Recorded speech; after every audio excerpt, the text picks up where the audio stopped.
Sup, Eli? Hello, metal casket. we took some heat for our introduction here because it seems like we've become accustomed to saying the same thing over and over again. Eli Hodap, what do you think about that? I don't know.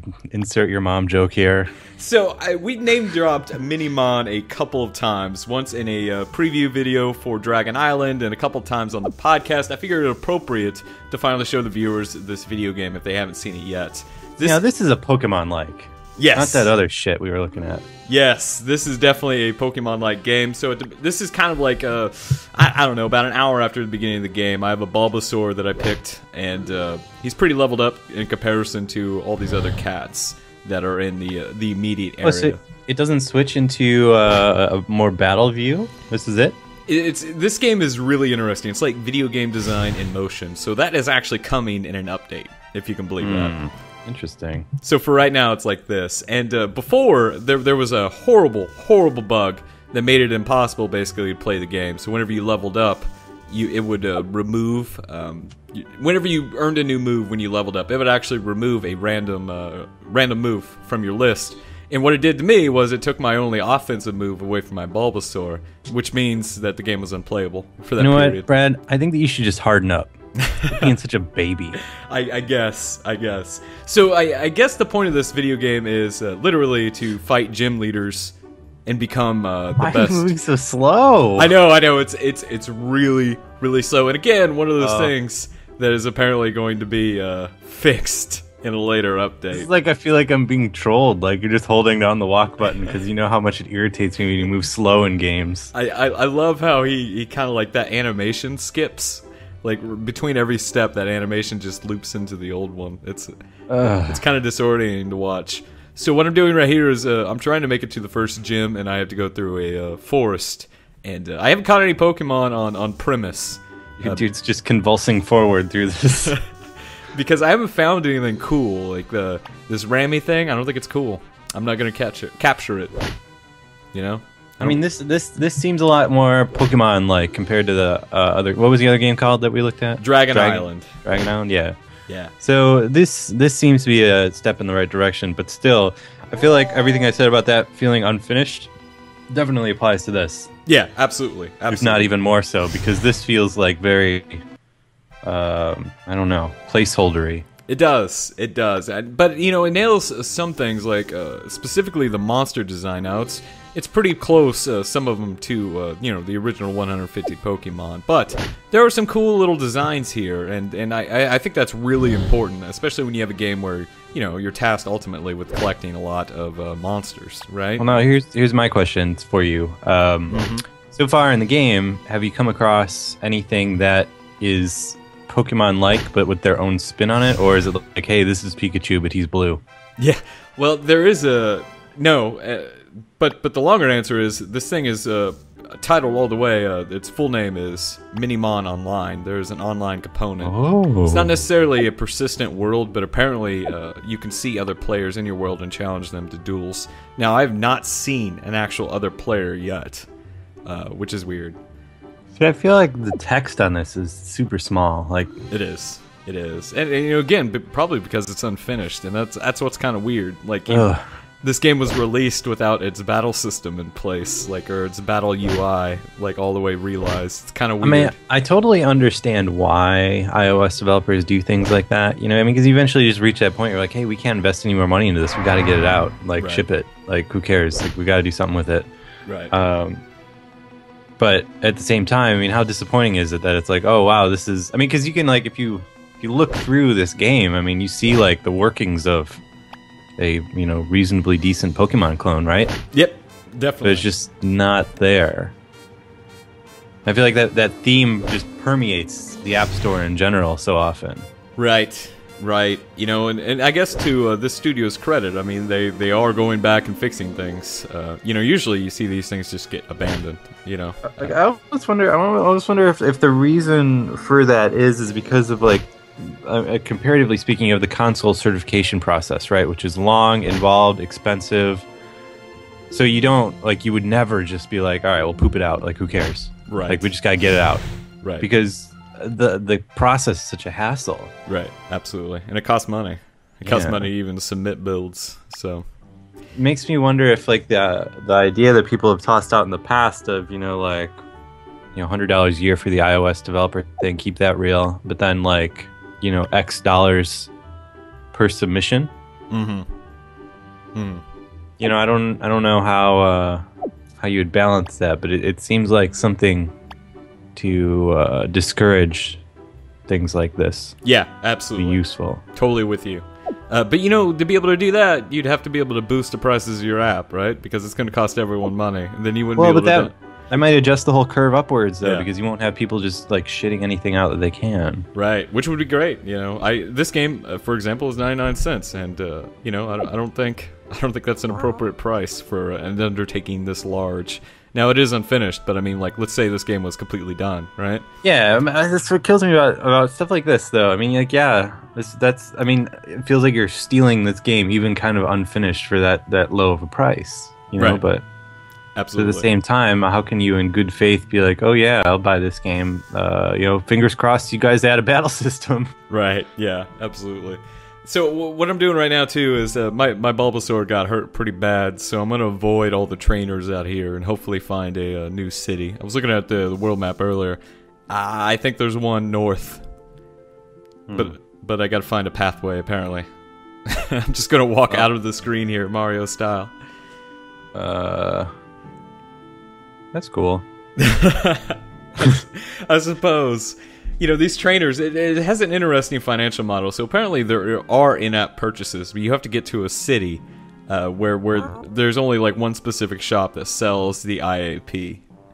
So you can't just like straight up cash in at the beginning of the game, which I think is really, really interesting.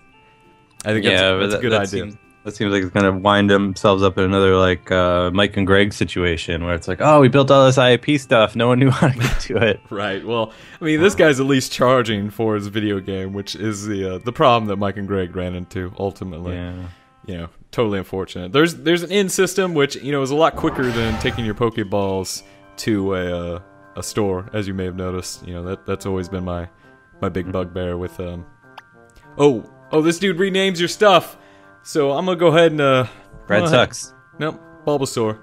Wow. My favorite Pokemon. We're doing it. I think Bulbasaur sucks. Dude, you are insane. Squirtle, really? Yeah. Look, I'll give this up. Blastoise is cooler than Venusaur. I'll give you that. Well, there you go. Done. Yeah. All right. Good it's argument. About the end game. Yeah. Yeah, and one thing I don't have a good sense of is the evolution model in this video game. Obviously, I haven't been playing long enough to see anything evolve, and I also haven't been playing long enough to try to get a sense of like maybe some of the deeper strategies with like raising Pokemon and capturing them. Because in the original Pokemon games, like there was kind of like a hidden statistic that every Pokemon had, where I don't know, like it was just like a hidden value. And, the high-level kind of players, the tournament players, can readily identify this value, capture the right Pokemon, and boost that through holding off evolution and things like that. I don't even know what you just said. You know what? It might even be wrong, but I'm pretty sure there's some weird value in every Pokemon, like a statistic that... whatever. Anyway, I'm buying Pokeballs here. And I noticed a cave, and I see a torch, so I'm going to go ahead and guess I need to buy the torch. I'm going to buy some potions, since I still only have Bulbasaur here. I want to run into a cool Pokemon. That's what I want to do right now. I don't want any bug Pokemon. I don't want to mess with that. I feel like Bulbasaur is legit. Although I still can't get over how obnoxiously slow your dude moves. I know, it's pretty bad, isn't it? It makes me wonder if they're throttling that because of the online component. Like, if there's too many dudes moving around, like, it would lead to frame drops or something. Not really sure. That's some serious tea leaf reading there, Brad Nicholson. I'm just guessing. I'm just guessing, man. Oh, go Bulbasaur. Alright, this is a rock Pokemon, which might be a problem. Because if I remember correctly, these guys are super effective against Bulbasaurs. Grass-type Pokemon? Yes. Yep. Alright. Great. This is going to go fantastically. Because I bet, yes, physical attacks, not so good against rock Pokemon. I kind of like this guy's evolution, though. So I feel like... I don't even know what's happening. I'm fighting a rock Pokemon and getting beat up pretty bad. I'm gonna go ahead and just. I would just say like you want the fights in the game like this to be like, oh man, I'm fighting. This is awesome. It takes the main stage, but in this, it's like, oh, here's a 100-pixel little representation of your dude that vibrates. Right. So I captured him, and apparently I can celebrate that on Facebook for extra coins. Please do. No. Why? I don't know if my friends really care. I don't know. I saw someone post on your wall yesterday. Brad Nicholson, long time know what you're doing in Minimon.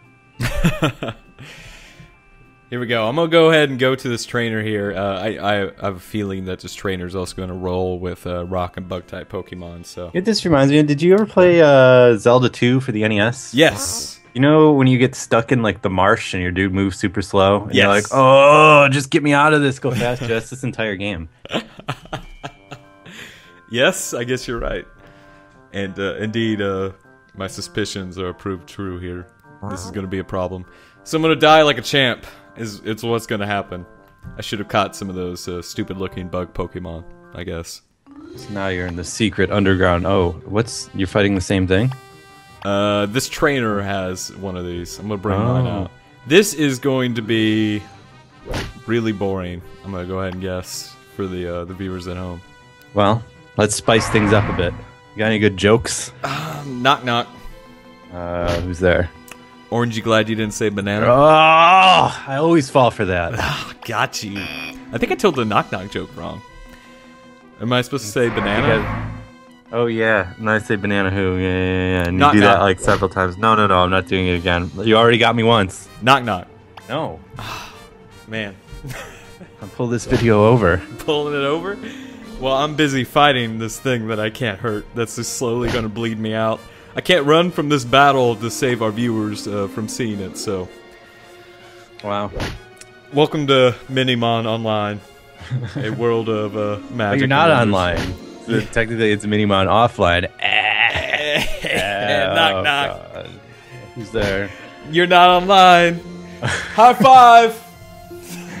Wow. High five. You're not... That was a good one. Wow. Not into high fives, more a fist pound kind of guy. Okay, all right, I get into that, bro. Like Or a Howie Mandel elbow bump. I haven't seen that. I haven't seen the elbow bump. Is Really? that what you do when you're afraid to touch people's hands? Yeah. That sounds. so. That actually sounds pretty good. I'll have to start doing that at conventions, just to avoid diseases. Now, would you have done an elbow bump with you know who? No, I wouldn't have. I would have. I would have rather hid for at least an hour in a bubble that was completely safe. I feel like at the next convention, we need to have someone following you around so people can see Brad Nicholson's germophobia. I don't want to expose that to the internet. It's really sad. I try to protect myself. I'm weary. This man coughed 10 feet near me. I need to go shower. I need to scrub my skin. Oh man, that day I did shower. I think multiple times. I think I had multiple showers. So there you go. Oh, man, if you're just for anyone that ever runs into Brad Nicholson, if you want to troll the shit out of Brad Nicholson in real life, just be near him when you're ill. Yes, I think I have never seen Brad more on edge in my life. That was a bad moment in Brad Nicholson history. I've lost that battle. Bravely, I fought it though. So it teleports you back to your store. But anyway, that's Minimon. It's a this might be a little too close for comfort for a lot of people, and I get that. But I just thought I'd give you a show. I mean, if you're into this kind of stuff, I'd check it out. But also, I'd wait for more updates.